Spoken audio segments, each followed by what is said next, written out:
اعوذ باللہ من الشیطان الرجیم بسم اللہ الرحمن الرحیم رب اشرح لی صدری ویسر لی امری واحلل عقدۃ من لسانی یفقہوا قولی۔ ریاض الصالحین حصہ اول، کھلے اور چھپے ہوئے کاموں اور حالات میں نیک نیتی کا ہونا ضروری ہے۔ ماں باپ کے ساتھ اچھا سلوک اور رشتہ داروں سے نرمی کرنے کا بیان۔ حضرت ابو ہریرہ رضی اللہ تعالی عنہ سے روایت ہے کہ نبی اکرم صلی اللہ علیہ وسلم فرمایا گیا، اے اللہ کے رسول صلی اللہ علیہ وسلم، میرے کچھ رشتہ دار ہیں، میں ان سے صلہ رحمی کرتا ہوں، وہ مجھ سے قطع تعلق کرتے ہیں۔ میں ان سے اچھا سلوک کرتا ہوں، وہ مجھ سے برا سلوک کرتے ہیں۔ میں ان سے برداشت اور بردباری سے پیش آتا ہوں، وہ میرے ساتھ نادانی سے پیش آتے ہیں۔ آپ صلی اللہ علیہ وسلم نے ارشاد فرمایا، اگر تو ایسا ہی ہے جیسا کہ تو نے کہا ہے تو مانو کہ ان کے منہ میں گرم راکھ ڈال رہا ہے، اور ان کے مقابلے میں تیرے ساتھ ہمیشہ اللہ کی طرف سے ایک مددگار رہے گا جب تک تیرا رویہ یہی رہے گا۔ مسلم شریف۔ تصفہم، گرم راکھ، مطلب کہ تو ان کو گرم راکھ کھلا رہا ہے۔ یہ مثال ہے، جس طرح گرم راکھ کھانے والوں کو تکلیف ہوتی ہے، اسی طرح ان قطع رحمی کرنے والوں کو گناہ ملے گا، اور ان کے ساتھ ان احسان کرنے والے پر کوئی ملامت نہیں۔ گناہ عظیم کے حقدار وہی ہیں، کیونکہ وہ اس کے حق میں کوتاہی اور اسے یاتنا میں پھنسا رہے ہیں۔ فائدہ، اس سے ایک تو یہ معلوم ہوا کہ ایک رشتہ دار کی بدسلوکی یا قطع رحمی دوسرے رشتہ دار کے لیے بدسلوکی اور قطع رحمی کے لیے وجہ نہیں، کیونکہ رشتہ داروں کی بدسلوکی کے باوجود ان سے اچھا سلوک ہی کی تاکید ہے۔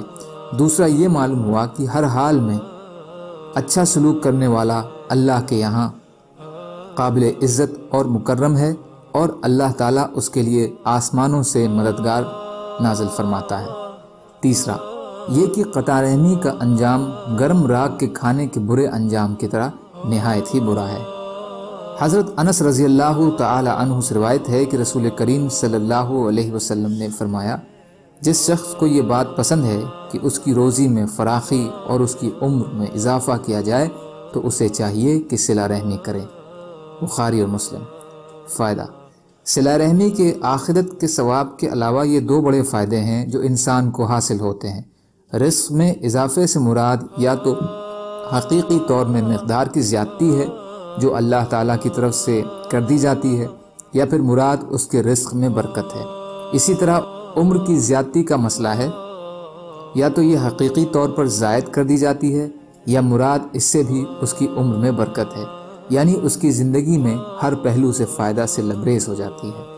حضرت ابو ہریرہ رضی اللہ تعالی عنہ سے روایت ہے کہ نبی اکرم صلی اللہ علیہ وسلم کہ حضرت ابو طلحہ رضی اللہ تعالی عنہ انصار مدینہ میں کھجوروں کے باغات کے اعتبار سے سب سے زیادہ مالدار تھے، اور انہیں اپنے مالوں میں سب سے زیادہ پسندیدہ بیرہا نامی ایک باغ تھا۔ یہ مسجد نبوی کے سامنے تھا۔ نبی صلی اللہ علیہ وسلم اس میں تشریف لاتے اور باغ میں موجود پاکیزہ پانی نوش فرماتے۔ حضرت انس رضی اللہ تعالی عنہ راوی حدیث بیان فرماتے ہیں، جب آیت لن تنالوا البر حتی تنفقوا مما تحبون یہ نازل ہوئی تو حضرت ابو طلحہ رضی اللہ تعالی عنہ رسول اللہ صلی اللہ علیہ وسلم کی خدمت میں حاضر ہوئے اور عرض کیا، یا رسول اللہ، اللہ نے آپ پر یہ آیت نازل فرمائی ہے کہ تم ہرگز نیکی کو نہیں پہنچ سکو گے جب تک کہ تم اپنی پسندیدہ چیزیں اللہ کی راہ میں خرچ نہیں کرو گے، اور مجھے اپنے مالوں میں سب سے زیادہ محبوب یہ بے رہا باغ ہے، میں اسے اللہ کے لیے صدقہ کرتا ہوں، میں اللہ سے اس کے ثواب کی امید اور اس کے پاس اس کے ذخیرہ ہونے کی امید رکھتا ہوں، تو آپ جہاں اللہ آپ کو سمجھائے اسے اپنے استعمال میں لے آئیے۔ رسول اللہ صلی اللہ علیہ وسلم نے فرمایا، او ہو، یہ تو بڑا نفع بخش مال ہے، یہ تو بڑا نفع بخش مال ہے، تم نے جو کچھ کہا ہے میں نے سن لیا ہے، میری رائے یہ ہے کہ تم اسے اپنے رشتہ داروں میں تقسیم کر دو۔ حضرت ابو طلحہ رضی اللہ تعالی عنہ نے فرمایا، ٹھیک ہے یا رسول اللہ، میں ایسا ہی کروں گا۔ چنانچہ انہوں نے اسے اپنے رشتہ داروں اور چچا زاد بھائیوں میں تقسیم کر دیا۔ بخاری مسلم۔ فائدہ، یہ حدیث پہلے پسندیدہ چیزیں اللہ کی راہ میں خرچ کرنے کے بیان میں گزر چکی ہے۔ اس سے یہ واضح ہوا کہ اللہ کی راہ میں صدقہ و خیرات کرتے وقت پہلے اپنے قریبی رشتہ داروں کو دیکھا جائے، اگر وہ حقدار امداد ہوں تو ان کی امداد کی جائے، اس کے بعد اگر کچھ بچے تو دوسروں پر صدقہ کیا جائے۔ اس کے الٹ درست نہیں ہے کہ دوسروں کو تو ہر طرح کا لابھ پہنچایا جائے مگر اپنے محروم رہیں۔ بہر صورت انہیں مقدم رکھنا چاہیے۔ سبحان اللہ و بحمدہ، سبحانک اللہم و بحمدک، اشہد ان لا الہ الا انت، استغفرک و اتوب الیک۔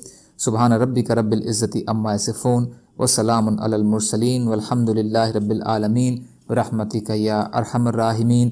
لا الہ الا اللہ محمد رسول اللہ۔